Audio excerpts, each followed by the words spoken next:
Technology. It's a big part of our lives, whether we like it or not. In many ways, it makes our lives easier.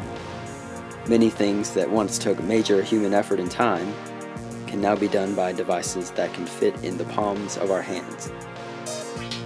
With technology taking a huge place in our lives, there is so much good, and of course, the bad.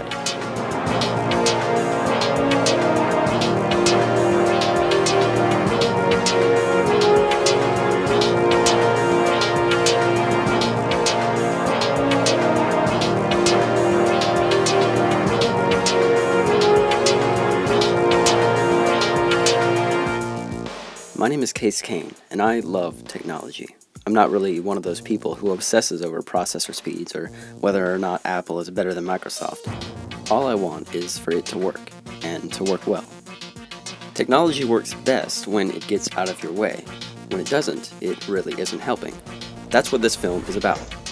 In our public school system, how much technology do we really need? 2 years ago, my school bought 7 class sets of 30 iPads.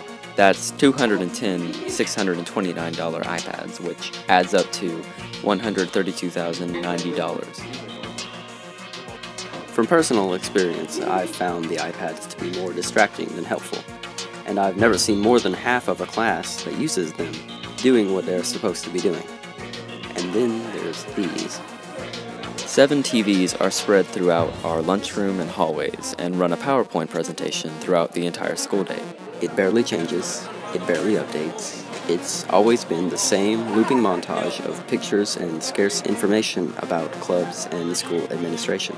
There are different sized TVs throughout the school, and they were all installed in 2 jobs on separate days. The total cost of all this is said to be around $25,000.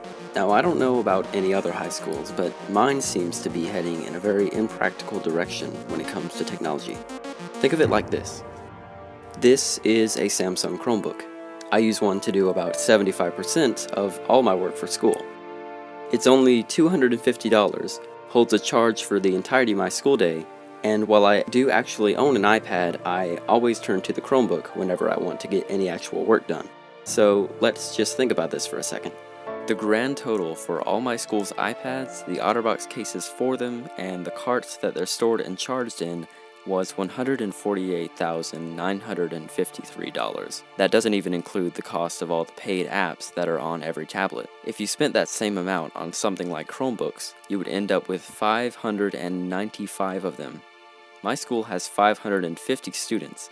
That means that for the same amount they spent to have 7 class sets of iPads, my school could have given every student and teacher in the school a laptop and had more left over. That same amount could also pay the average starting salaries of at least 3 teachers. Our school doesn't even have a nurse. That amount is well over the average salary of 3 school nurses. I'm not trying to antagonize the people spending the money, or the money being spent itself. I just think that there are better ways that it can be spent. Technology is wonderful. The things that it allows us to do and the ways it makes our lives easier are seemingly infinite.